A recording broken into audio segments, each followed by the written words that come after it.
Swinging a high drive into center field. Hits at the wall. It is gone! Costas does it again. It's gone! It's into the bullpen! This game is tied! This game is tied! He swings and rips one to center field. It's high, it's deep, it's back, it's gone! Sale winds, he fires. Swing and a miss, strike three, it's over! The Red Sox have won the World Championship!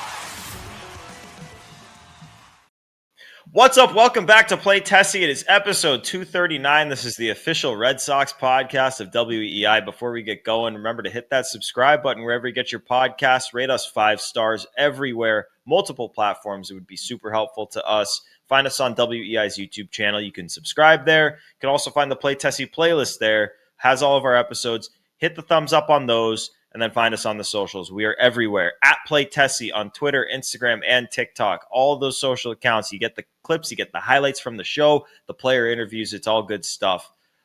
Here with Sammy. Here with Pat. And season's back today on drop day. Season's back.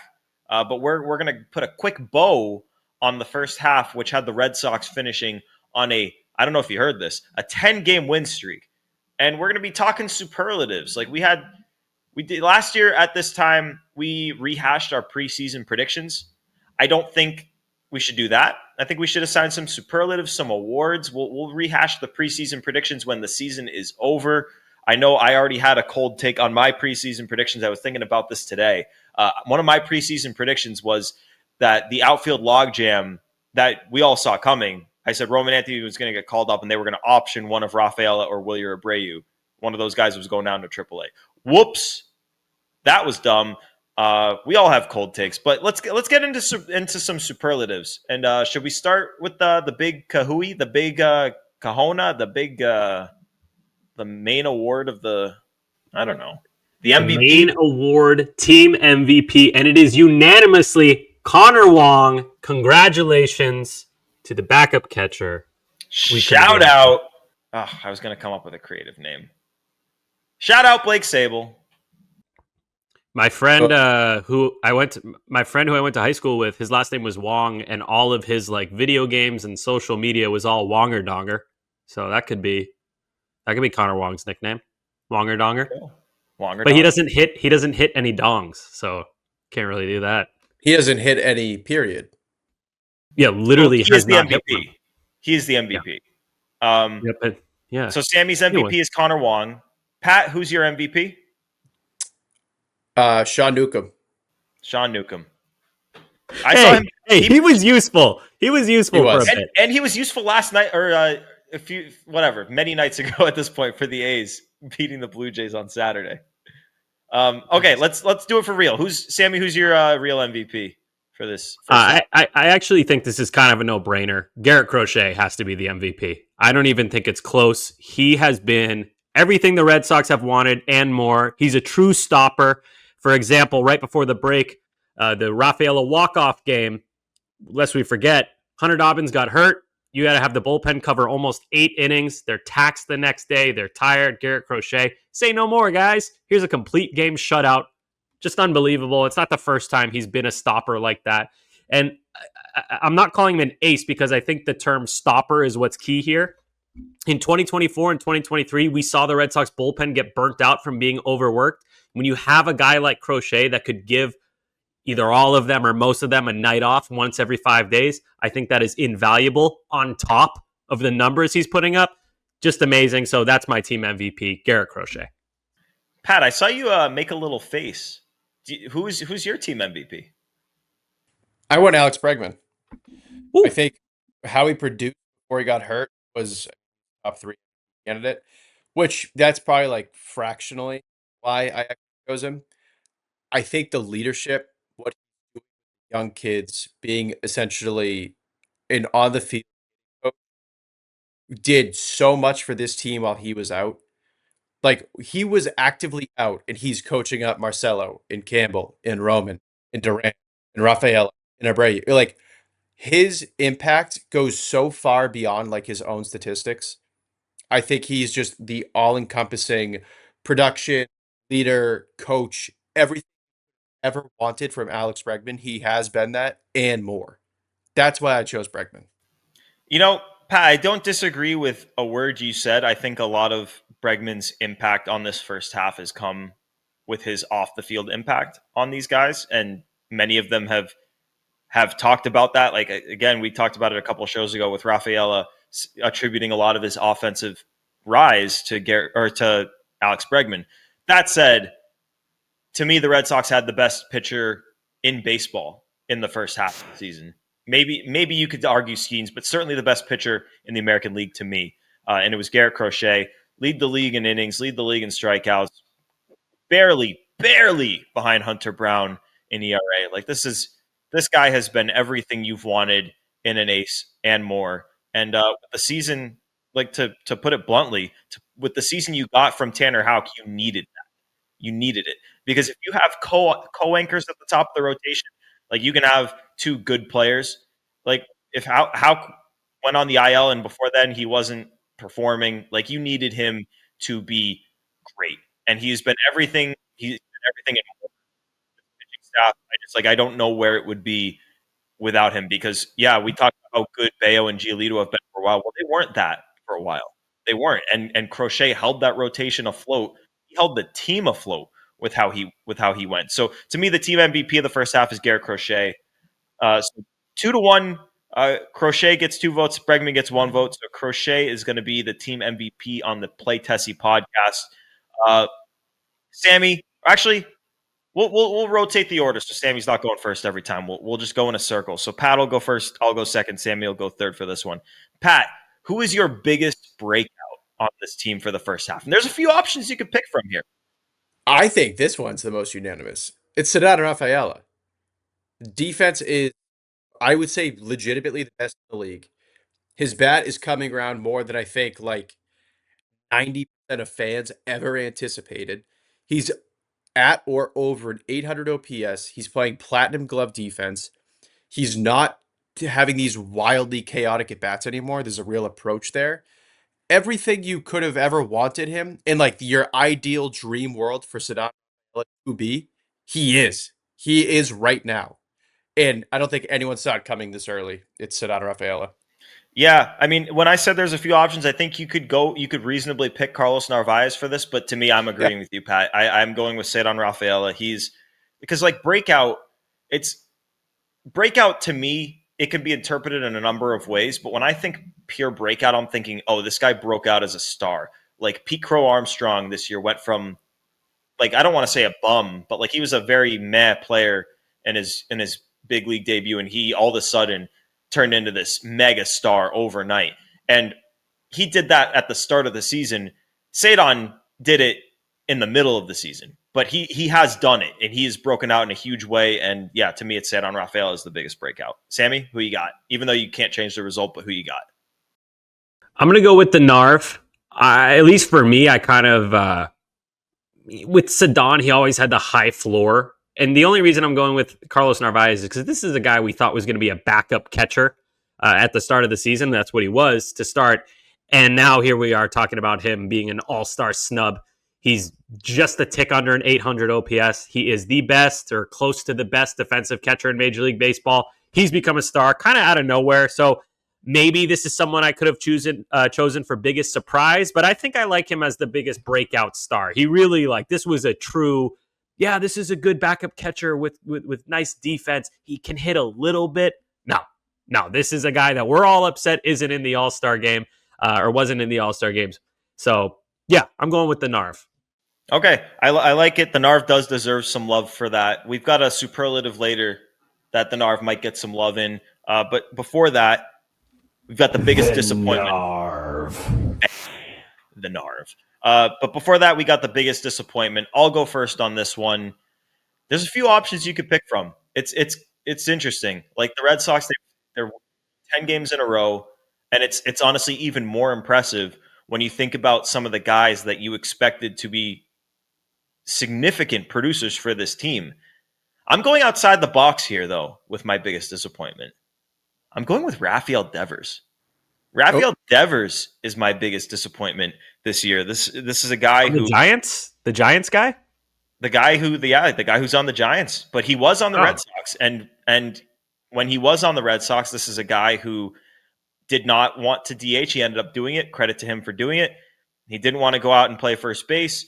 And it stinks because when talking about the Red Sox offense, what do they need? They need a power bat who can play first base and do it full time. And if Rafael Devers was willing to play the position, they wouldn't need to add any offense at the deadline. This is a guy who I don't want to say made things uncomfortable in the clubhouse, because I don't think he made things uncomfortable for his teammates, but he created a situation that created divide among his teammates, and he didn't sacrifice what was needed for the team. And I don't want to say that they're on, I see a lot of people saying that they're on this win streak because Rafael Devers is not here anymore. I'm not going to go that far, but to me, it was really, really, really disappointing to see the team's best player and most accomplished player behaving like that and not putting the team first and forcing a situation that forced a trade and prevented what would have been the number 11 sitting in right field. Like he would have been that guy. And it to me, I was incredibly disappointed that situation happened. So even though there's a lot of guys underperforming, for me, the biggest disappointment is Rafael Devers. Sammy, who you got? I'm going to go with Tanner Houck. Now, Houck's kind of a weird case because he was amazing in the first half of 2024, fell off a little bit in 2025, so kind of use the law of averages in a way. You figured he'll be somewhere in the middle, maybe a number 3 starter, a high-quality number 3 starter, maybe a fringe number 2 kind of starter. And when he was healthy, before he got hurt with the Red Sox in 2025, he was not even a pitchable arm. He was not a MLB quality starting pitcher. He had that historically bad start where he gave up 10 runs in I don't remember the innings, but a very short amount of time, and just not really, has not really contributed. As we record, I'm not precluding him from coming back and contributing in some sort of way in the second half of the season, but to this point, I think Tanner Houck has been the biggest disappointment for me. Expected more. Tanner Houck, there were 3 guys I considered for this. It was Devers, who I picked. Tanner Houck was the second. Pat, I want to give you a chance. Do you have Devers or Houck, or are you going with a third option here? I have third. Ooh, who you got? Walker Buehler. He's been shit from a butt. Wow, that wasn't even one of the 3. No, that was a little critical. That's good. That's funny. Walker, but he was coming off this incredible postseason. He had the track record, like that second big starting pitching ad. You really thought he was going to help anchor down the front of the rotation or like middle of the rotation, really. And he has not done it at all. I would say 75% of his outings have been flat out bad. You probably have another 15% that were not great. And then he's had, the 2 or 3 good starts. Yeah, he was just such a letdown. Like, they bring him in. The crazy thing is they tried to give him more years and more money. Yeah. But yeah, in every way, shape, and form, he's been kind of a letdown across the board for me. Okay. It's interesting. The third option I was thinking of, and it kills me to say it because I'm such a fan of his, it was going to be Tristan Casas. And like maybe a little unfair because the season got cut short with obviously the gruesome knee injury. I want to call it Joe. What about Connor Wong? I thought Connor Wong was an option too. That was a guy who I thought was going to kind of, become one of the better 15 starting catchers in baseball. Little speed, little pop, decent defense, but he's brutal. That's true. I think Wong just didn't get the love or the hate, I guess, for this because the expectations. Like, yeah, Sammy, you're right. Like he had that in him. That ceiling was there, but it's like with a guy like Houck, who you picked, it's like that guy was supposed to maybe be a co-anchor of a rotation, and now he's unpitchable. The Narv too. The Narv just comes in and he's so a fringe all-star caliber guy. So like it didn't hurt you at all. Like everyone complains. It helped you, in fact. It might have helped you. Yeah. It brought you the Narv sooner. You're right. Joe, come on in here. I wanna give you a chance to break the tie. Pick one of don't pick anyone who wasn't picked. So pick from Devers, Houck, or Buehler for who should be the biggest disappointment of the Red Sox season to this point at the halfway mark. I think if I had to lean one way, I think it would be Tanner Houck, because I think in terms of what you were expecting, Houck has not delivered. Like Bueller, it was like a 50-50 when they were signing. They were thinking like you could get his peak, but you could also be very disappointed. And then Devers, obviously, that situation can also go each ways. He's obviously behaved like a dink, but still people put it on Breslow and Dink. all those other guys. Tanner Houck, there were really no factors into contributing him. There was no injury, nothing like that. And his expectations were that he was going to be the number 2 guy behind Crochet. So I think when you put on those kinds of expectations, the vote for me has to go to Houck. And I think that is a plenty fair selection here. Like Tanner Houck, again, he went from anchor of your rotation to unpitchable. Like that's crazy. And like Yeah. I know he went on the IL, but like I think a lot of us agree that was probably a fake IL stint. Like this isn't like Costas. He didn't get a vote here. Like Costas could have turned his season around, but he snapped his knee. Like Tanner Houck, it's just been ability. So Tanner Houck is the biggest disappointment of the first half of the season. Hope we might see him soon in the second half. They have a chance. They maybe option him. He has options. They could do that. They could try to make him a reliever. Doesn't sound like they're about to insert him in the rotation, but who knows? Hunter Dobbins' injury could change that. We'll see what happens. Biggest surprise. So I interpret this a little bit differently than the biggest breakout. Sammy, who do you have as your biggest surprise this year? And you can interpret it positively or negatively. I'm going to interpret it positively. My biggest surprise is Aroldis Chapman. I did not have him having a career year at the age of 37. As we record, he has a 1.22 ERA in 37 innings. 1.18, Sammy. Sorry, 1.18. How many strikeouts did he get in the last game of the half? 3. 2? 3. 3? So he has 58 strikeouts. He's striking out more than 13 guys per 9 innings. Just unbelievable. When the Red Sox signed Chapman, I figured, okay, that's an okay bullpen arm, but you saw last year he's trending in the wrong direction. We've seen him be prone to blow-ups. I don't know how good I'm going to feel when he's pitching for the Red Sox. Now, every time he steps on the mound, I'm like, cool, game's over. Red Sox win. This is fantastic. He has been way, way, way better than expected. His ERA is down more than a run and a half. More than a run and a half from last year. So, I did not see this coming from Aroldis Chapman. I did not like the signing. I was not quiet about that. I hated it. And I am happily wrong. He's been amazing. The walk rate being cut in half is the true. The lowest in his career. He's never had a walk rate this low. It's crazy. That's a surprise. That is a legitimate surprise. Pat, who's your biggest surprise? Mine, this is where I chose to go with the Narv. You traded for this guy thinking that he was going to be an incredible defensive backup. You kind of deploy him like you would any other backup once every 3-4 days. Get Connor Wong off his feet. No bat, anything. Connor Wong goes down, and then he turns into a top 3 catcher in the American League. Like he can hit. His defense is probably the best, if not like top 2 or 3. In the league behind the plate. He calls an excellent game. He can frame anything. He hits for contact. He hits for power. He knocks runs in. He has 1,000 different sets of gear. He's been like everything you could have hoped from an everyday catcher. He's been awesome. Yeah, my vote's gonna go right there with you, Pat, for the Narv. Like the truth is, the Red Sox traded for Carlos Narvaez, and quite literally, no one had ever heard of this guy. And now he is a fan favorite. He went from competing in camp for the backup catcher job to being your cleanup hitter. And he's not like hitting 40 bombs or anything like that, but he helped keep your offense afloat through a time where no one else was contributing. If you guys remember, the Red Sox shuffled guys through the cleanup spot in their order, and no one hit. It didn't matter how good you were. It was cursed for a bit.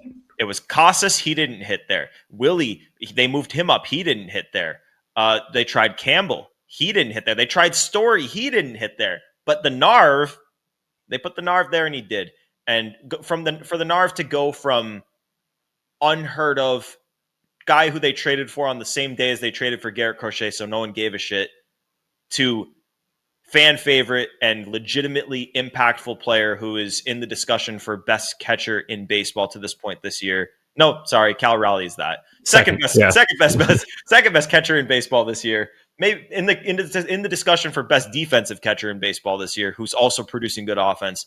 Legitimately shocked that he has been able to do this. So Carlos Narvaez is the biggest surprise this first half of the season. Let's go to the player to watch in the second half. Pat, you're going to go first here. Who is the player to watch in the second half for you? Mine is Lucas Giolito.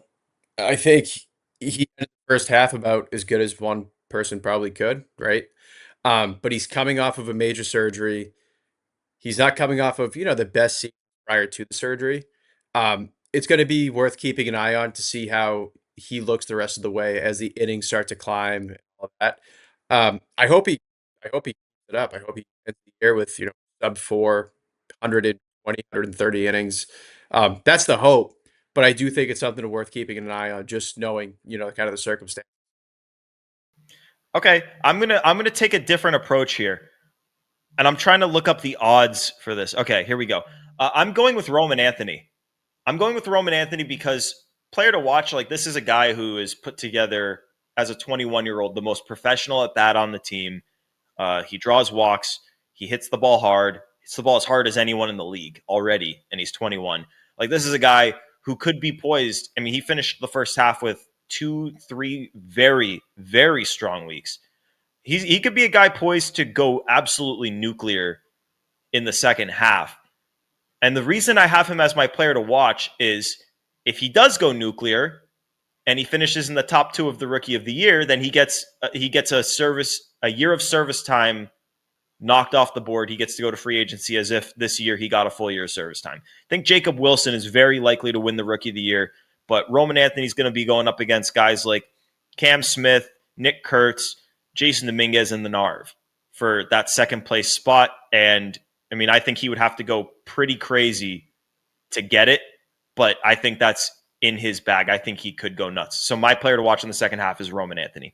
Sammy, who you got? My answer was also going to be Roman Anthony for the exact same reason, but I'll switch it up a little bit. You got to watch Roman Anthony because he feels like he's on the verge of a ridiculous heater. We've seen him kind of slowly getting the hang of Major League Baseball, and you're going, okay, I'm seeing why this guy's the number one prospect in the world. I think he's going to explode in the second half, and he's going to go off. That'll be awesome. And then honorable mention, not a major leaguer, Peyton Tolley. Keep watching that guy because he has gone from a kind of like toolsy, not toolsy, but like a upside-ish pitching prospect to one of the top 5 pitching prospects in the world. So if you're a prospects fan, you like following the minors, it's my honorable mention. Keep an eye on Peyton Tolley. All right. We're going to move on to the team unsung hero. And I was dabbling between a couple of guys. I'll only say my winner to give you guys a chance to talk up your guys, but both points have been made in other awards. My unsung hero is going to go to Aroldis Chapman because I think people tend to do this with closers, and I get it. When a guy is automatic, and like when you're winning a game in the 9th, like when you're watching your team and they're up by 2 runs in the 9th, like you want to count that as a game that's in the bag. The game is over. But so many teams, and we've seen it with Red Sox teams, don't have a guy to lock that down, to lock the game in, to end it right there. And Chapman has done it flawlessly for the Red Sox this year. 1.18 ERA, he's blown 1 save. He hasn't allowed an earned run since May. Like he's been everything and more. And I feel like with closers, you can just take it for granted, but I don't want to do that with this guy. I want to be appreciative of he is in the process of putting together one of the best seasons by a Red Sox reliever in our lifetimes, or at least mine and Pat's lifetime. So my unsung hero is Aroldis Chapman. Sammy, who you got? I'm going to be a little abstract with this one. My unsung hero is Greg Weissert. If you remember back a few weeks ago, the bullpen was a little bit thin. There were injuries, and there wasn't really a seventh, eighth inning guy to set up Aroldis Chapman. And I thought Greg Weissert did an outstanding job stepping into a leverage role and, having success in that role. And I do not even want to think about where the Red Sox would be without him, because there are countless examples of him coming into a game in a tight situation, passing the baton to Aroldis Chapman, who has been amazing. And if you don't have him, you're probably losing a lot more games. He's pitched 41 innings already, 34 Ks, 3.27 ERA. Not the most incredible numbers you've ever heard, but I think Weissert has been the unsung hero. He does not get enough credit for the amount of innings he's logged, he stepped into a role he's never taken on before. He's just been really good. So I think this team would be, a few wins off the board if you don't have Greg Weissert. Yeah, especially when he stepped up. Like, he stepped up into that role and pitched his best ball right when Justin Slayton went down, and you thought, uh-oh. Like, everyone thought, like, as we talked about it on this podcast, like, shit could hit the fan here with Slayton going down. We saw it hit the fan when he went down last year. This year it didn't, and it's because Greg Weissert, among others, but Greg Weissert specifically settled things down. So I think that's a good pick, Sammy, and because he gets a lot of shit because he's clearly worn down a little bit. I'm glad the All-Star break is here. He's gotten into games less because the Red Sox won a bunch of games by a lot of runs. So hopefully getting his rest here. But he's taken a lot of shit because he's struggled, but people are quick to forget how he settled things down. So I like the pick. Pat, who you got? Very similar train of thought, actually, just a different name. I'm going with Justin Wilson. Nice. It's a good pick. Who is so overlooked just because of how good guys like Chapman and Weissert have been. Justin Wilson has pitched, he has 36 outings. He has a 2.54 ERA. And as the guys around him were kind of going through, the ebbs and flows, like Weissert, he had some usage stuff. Like, he kind of fell off a little bit. Bernardino, Slayton was getting to that point. Whitlock. Like, there were a lot of guys who were getting a lot of work, a lot of overwork, and were showing signs of fatigue and overuse and all this stuff. Justin Wilson has been as cool as the other side of the pillow. He had, like, don't get me wrong, there's been some outings where he very clearly does not have his best stuff.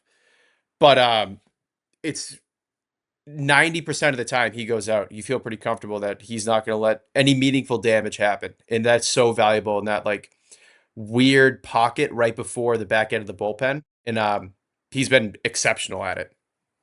All right, Joe, I want to bring you back in here because we need a tie-breaking vote. This was a classic vote that we were obviously not going to pick all the same guy.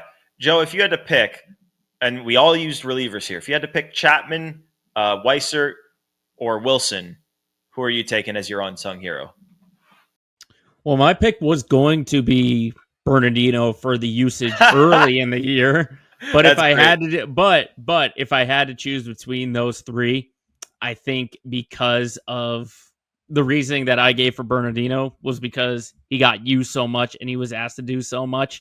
Yes, it's another Sammy pick, but Greg Weissert, I think, has just been like a tough. He's been sort of that like tough soldier there, I guess you could say. He's taken the Bernardino role where he's been so good, he's been asked to be put in these high leverage spots. And obviously, yes, he sort of struggled going into the break. But I think just going out there night after night, being asked to go into this role and just now start to show signs of wear and tear, I think Weissert would be my guy. I think that's, Joe, if your pick was going to be Bernardino, I think you definitely went with the right guy. Because Weissert and Bernardino, very, very similar stepping up and like doing, they've had similar roles this year just from the different arm sides. We talk a lot about Crochet going, fuck, when he pitches. I would say Weissert, second best F-bomb dropper out of the pitching staff. Him or Walker Buehler. Those are the big three in terms of F-bombs. the big three fuck droppers. The big three fuckers. Yeah, the fucking fuckers. Okay, last two. We'll start low so we can end high.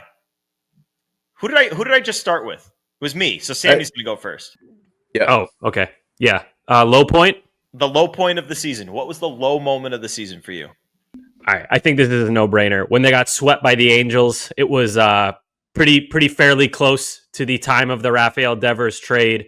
They did okay against the Mariners, and you're thinking, all right, cool, they can survive without Devers. And then it just spirals after that.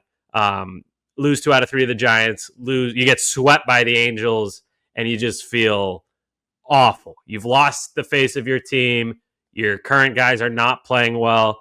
You're under 500. You're not in a playoff spot. The fans are disengaged. I think that was definitely, and I know, apologies if that's cheating because I'm kind of playing off of the Devers trade because this was right after it. But I think this is more of a low point than a Devers trade day itself, because this was what you feared. What you feared was coming true, and we didn't know they were going to go on a 10-game winning streak heading into the break. So at the time, I think that was undeniably the low point of the season. Okay, Pat, what do you got? I'm going with the sweep by the Angels. That whole West Coast trip was just horrendous. And then losing those games like they did was just such a massive kick in the balls.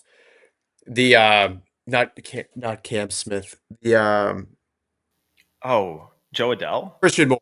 Christian Moore, you're right. It was Christian Moore. The Christian Moore home weeked out of the game. Just everything about that series just sucked. That was actually, I think, the night we recorded after that third game was when I said, I don't give a shit, sell.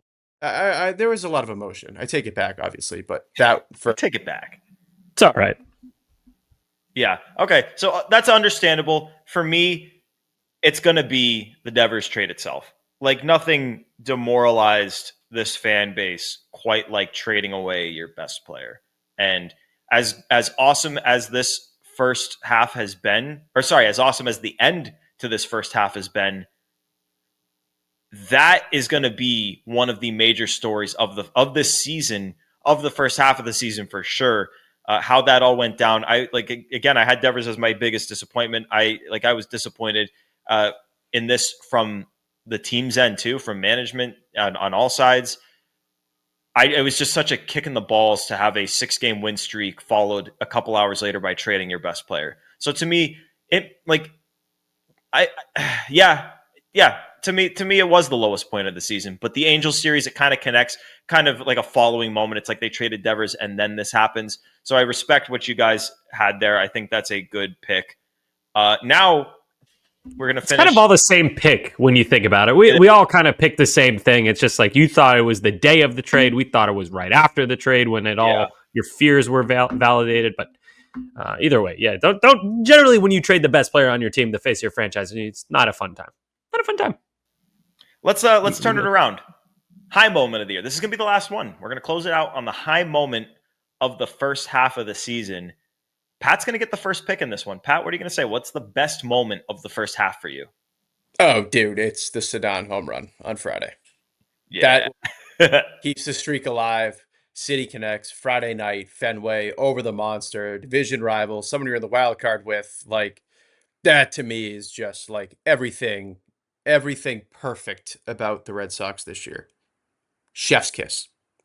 Yeah. To me, it is also, it's the Cedon moment. If it wasn't going to be the Cedon moment, I feel like the second would be beating the Yankees with that Carlos Narvaez walk-off double after the Aaron Judge home run where Crochet almost went the distance. That might be the game of the year, but the moment of the year is the Cedon walk-off home run. You were about to lose, 2 outs to go. Roman drew a walk. It was nothing super ceremonial. Like, you had a guy on first with 1 out. Like, it was, you see that situation all the time. It's like, the tying run's on first, but you got the 9-man in the order up. But the truth is, with this Red Sox team, on days where Connor Wong's not playing, 1 through 9, anyone can do anything.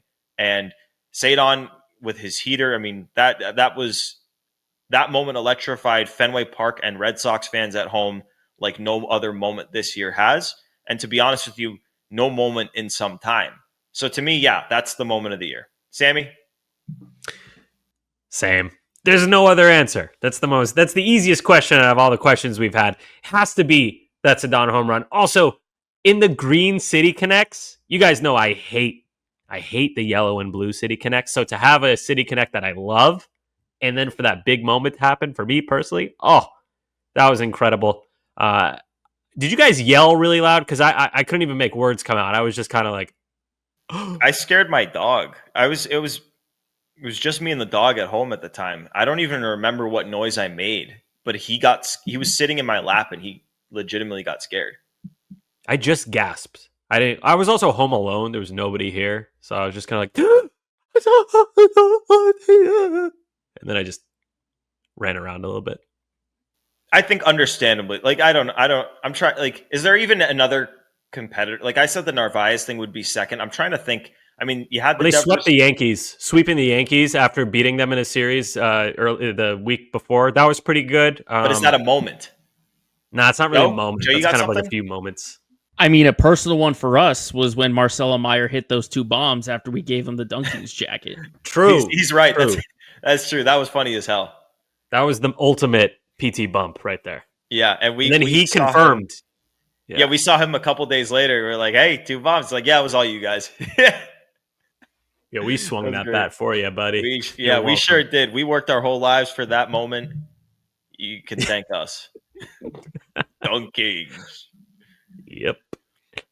Any last words from you guys before we wrap this thing up? The superlatives, the first half superlatives podcast. We should all give a hot take off the cuff. We didn't plan for it. We should all give a hot take for the second half.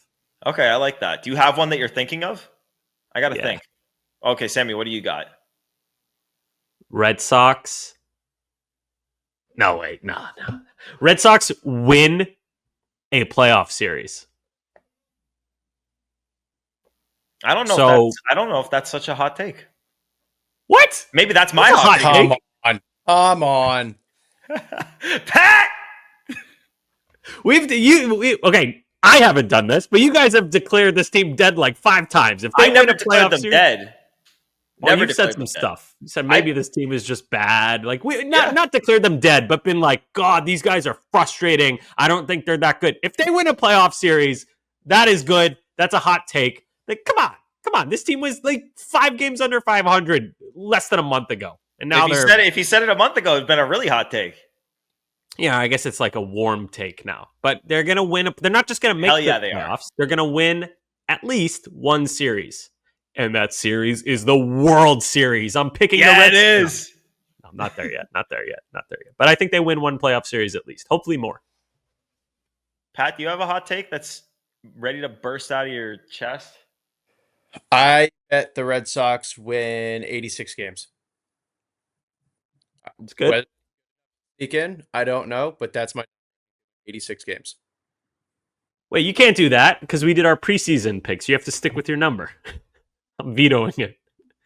No, you can make adjusted predictions, but your preseason number is the one that we will go back on. Yeah. This is okay. Like fine. Yeah. I bet it's 86, which I think they're on pace for like 87 right now.